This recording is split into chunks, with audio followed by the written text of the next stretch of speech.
Oi, pessoal, tudo bem? Hoje a gente vai falar sobre o simbolismo, que é um movimento literário que ocorreu quase que ao mesmo tempo que o realismo e o parnasianismo, só que ele foi um pouco mais à frente. O simbolismo, diferente do parnasianismo, ele não vai para o real, ele vai para o contrário, mais para o mundo do pessoal, das emoções, dos pensamentos, das reflexões e da intimidade. Perceba aqui nessa imagem que nós temos cavalos e ondas, a cor branca. Já pega a dica aí, viu? Perceba esse movimento. Parece que isso é um turbilhão de emoções essa imagem, né?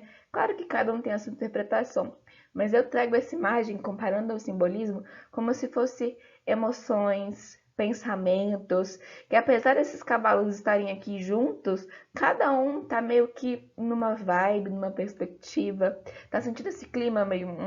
Esse é o clima do simbolismo, sabe? É tipo meditação, vibes, pensamentos, tristeza. Bora ver então uma poesia pra gente conseguir entender o que é o simbolismo?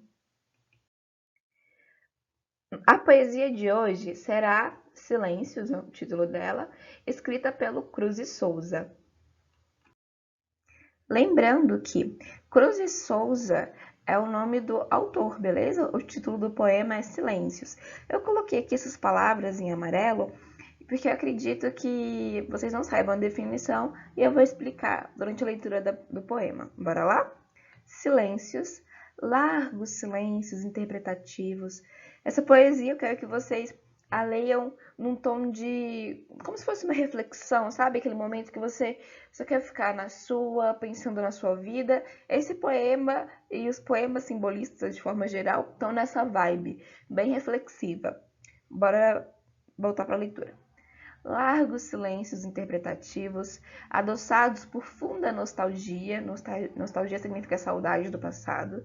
Então, os silêncios, eles são adoçados por uma saudade do passado, balada de consolo e simpatia. E aqui balada não está no sentido de festa, e sim se refere a poesias que eram comumente feitas na Idade Média, então se refere à poesia. Então os silêncios são poesias de consolo e simpatia que os sentimentos meus torna cativos. Ou seja, sentimentalmente, ele gosta desses momentos de silêncio, porque é como se fosse uma poesia que o consola. Conseguiram entender? Bora continuar a leitura. Então, esse momento de silêncio é como se fosse uma harmonia de doces lenitivos. Sabe o que é lenitivo? É tipo de pirona. Descobriu? É um remédio para dor, o lenitivo. Então, esses momentos de silêncios é como se fosse uma harmonia de doces remédios para a dor. É um momento, então, que vai acabar com a dor dele. Sombra, segredo, lágrima, harmonia da alma serena, da alma fugidia. Então, o silêncio é tudo isso aqui. Nos seus vagos, falando sobre a alma, né? Nos seus vagos espasmos sugestivos. Então, é um momento de reflexão, de também trazer sombra, segredo, lágrima, é um momento de harmonia. Tudo isso acontece enquanto ele está em silêncio. Parece uma meditação, né? Ó silêncios, ó cândidos. Sabe o que é cândido? E não é nome de pessoa, existe a cândida, mas aqui cândido significa branco. E branco, a luminosidade, cores claras são muito importantes para o simbolismo. Grave isso, beleza? Eu vou explicar daqui a pouco melhor. Ó cândidos desmaios, vácuos fecundos de celestes raios, de sonhos no mais límpido cortejo. Eu vos sinto os mistérios insondáveis, como de estranhos anjos inefáveis. E sabe o que é inefável? Inefável significa o que não pode ser nomeado. Então, como de estranhos anjos que não podem ser nomeados, complexos, o glorioso esplendor de um grande beijo. Bora ver o que significa esse. O poema Silêncios apresenta a perplexidade do eu lírico diante do efeito misterioso e insondável do silêncio. Agora veremos as principais características do simbolismo por meio dele, beleza? A primeira característica é o eu profundo. Vou ler esses dois versos em destaque. largos silêncios interpretativos que os sentimentos meus torna cativos.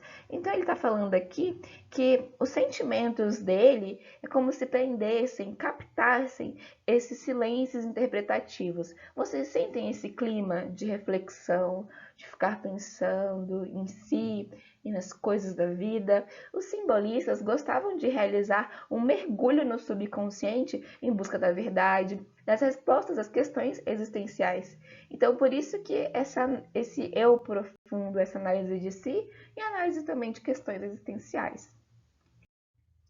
A segunda característica é o uso de metáforas. A metáfora, ela é uma comparação sem ter um termo específico para comparar. Igual, por exemplo, a minha mãe é uma onça, né? Está comparando a sua mãe com uma onça no significado de ser brava, digamos assim, de ser uma fera, mas não tem nenhum termo comparativo. Tipo, a minha mãe é brava como uma onça. Não tem um como quando a minha mãe é uma onça. Essa é a metáfora, uma comparação sem um termo específico para comparar os dois termos. Bora ver agora no poema? Ele fala sobre os silêncios, não é verdade?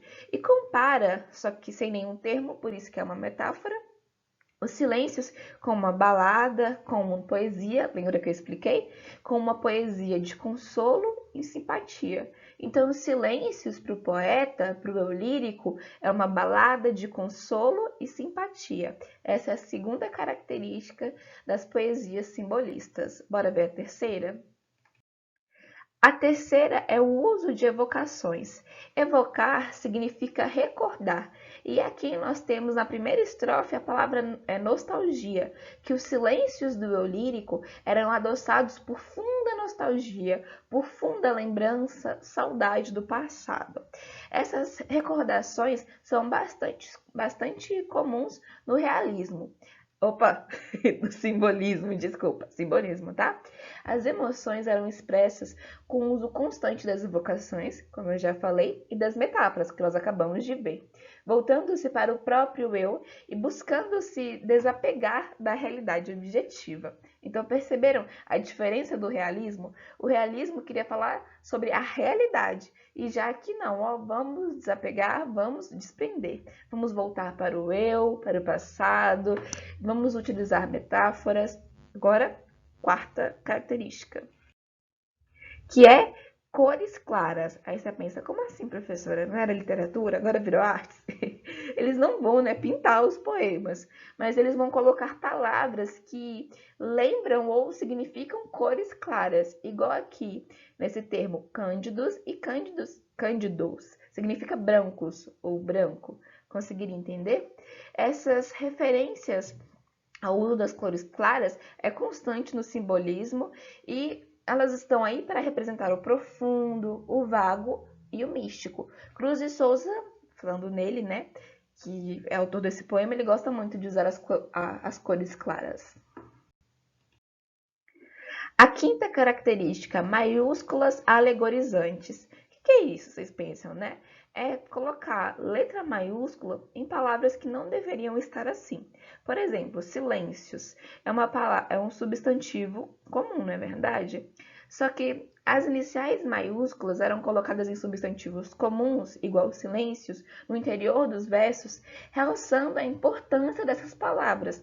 Então, esse era o motivo, realçar a importância das palavras e, além disso, personificar elementos abstratos que se faziam fundamentais para a mensagem do poema. Então, vocês vão ver bastante em poemas simbolistas, está no meio do verso uma palavra com letra maiúscula, que de acordo com a gramática não deveria estar, mas os poetas faziam isso para dar um destaque para a palavra. Conseguiram entender? Sexta característica, a sinestesia. A sinestesia é a mistura de sentidos. Vamos ver no exemplo. Igual aqui, tá falando sobre os silêncios. Aí os silêncios, que é uma coisa que tem mais a ver com som, não é verdade? Aí os silêncios são o quê? Adoçados. Adoçados não tem mais a ver com o paladar? Então, mistura o sentido sonoro com o paladar. Essa é a sinestesia. Para o simbolista, todas as vivências e questões emocionais tinham equivalência no mundo espiritual do ser e do sentir. Tudo era cor, movimento, perfume ou sensação. Havia também a possibilidade de unir dois ou mais sentimentos dentro de uma mesma expressão, a junção que é chamada sinestesia. Sétima característica, a musicalidade. A música era a forma máxima de expressividade, por ser capaz de transmitir o sentimento da maneira mais verdadeira e intensa. Para aproximar seus textos da música, os poetas utilizavam recursos como as aliterações, que é o que está em destaque bem aqui. O que é a aliteração? É a repetição de consoantes. Eu vou ler para vocês agora e prestem atenção nos S's. Largos silêncios interpretativos, adoçados por funda nostalgia, balada de consolo e simpatia, opa, aqui também tem um S, que os sentimentos meus, aqui também, perdão, que os sentimentos meus tornam cativos. Perceberam que é o S, né? Só o S. A todo tempo, essa é a aliteração, para deixar o poema mais musical. Também tem um outro recurso, que é chamado de assonância. Lembra que a gente estudou a literação e a assonância em figuras de linguagem? Olha onde a gente está usando agora. A assonância é a repetição de vogais. A literação, repetição de consoantes, que nós acabamos de ver, e a assonância, repetição de vogais. Vou ler esse verso aqui para vocês. Da alma serena, da alma fugidia. Então, perceberam o A em destaque? Da alma serena, da alma fugidia. Essa é a assonância para deixar o poema um pouco mais musical. A oitava característica do simbolismo é a religiosidade, e nós percebemos aqui bem nesse verso, como de estranhos, anjos inefáveis. Então percebo aqui anjos, um tema da religião católica, não sei se de outras também. A nona característica, transcendentalismo, que é um misticismo e também misticismo. Eu coloquei transcendentalismo aqui porque é uma palavra que cai em vestibulares e às vezes vocês não sabem o significado, beleza? Onde é que a gente percebe isso no poema? Olha o primeiro verso. Eu vos sinto os mistérios insondáveis. Então perceba que essa questão de mistérios, se referindo a estranhos anjos. Então, essa mistura de religiosidade e misticismo é uma característica muito importante do simbolismo. A décima e última característica, que é um conjunto de características, são o inconsciente, o subconsciente, a loucura e o mundo onírico. Mundo onírico significa mundo dos sonhos, tá bom? Eu coloco essas palavras difíceis para que vocês não percam questão na hora do vestibular, porque caem geralmente essas. Então, onde é que a gente percebe essa questão do inconsciente, mundo dos sonhos? Aqui nesse poema eu não percebi tanta loucura, mas o inconsciente, olha aqui, a palavra desmaios, ó silêncios, ó cândidos, lembra que cândido é branco? Ó cândidos desmaios, então tá falando sobre inconsciente, o subconsciente, e além disso, aqui mais embaixo, ele compara os cândidos, desmaios de sonhos, então sonho aqui falando sobre o mundo onírico. Perceberam essas características no poema? Agora nós veremos os principais autores brasileiros, que é o Alfonso de Guimarães e o Cruz de Souza. A gente vai ver algumas características deles. Bora começar pelo Cruz de Souza, que na minha opinião é a cara do Ed Murphy, né? A gente percebe aqui a mesma energia, tudo bem que o Ed está um pouco mais velho, mas assim, no mínimo pai e filho, né? Cruz de Souza foi um grande representante do simbolismo brasileiro. A temática de sua poesia é caracterizada pela busca do transcendente, ao lado do sentimento trágico da existência. Então percebam, nada a ver com o realismo. Ele quer o transcendente, ele quer o místico. Além das inovações métricas e a obsessão pelo branco, sua obra introduz uma combinação de vocábulos que resultam em curiosas associações de concreto e abstrato, cujo efeito sugere analogias e correspondência importantes, bem como recursos sonoros que nós acabamos de ver, sinestesias, repetições de efeito melancólico.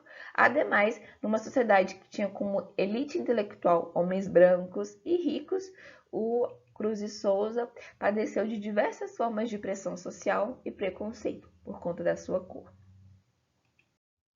Já o Alfonso de Guimarães, eu percebo que ele é um puro hipster. Olha aqui, não, olha esse bigodinho. Gente, e esse cabelo? Eu achei ele. Ai, não sei que eu falei alto, né? Porque eu dei um gritinho. Desculpa. Mas ele é muito hipster, meu Deus. A mesma energia aqui.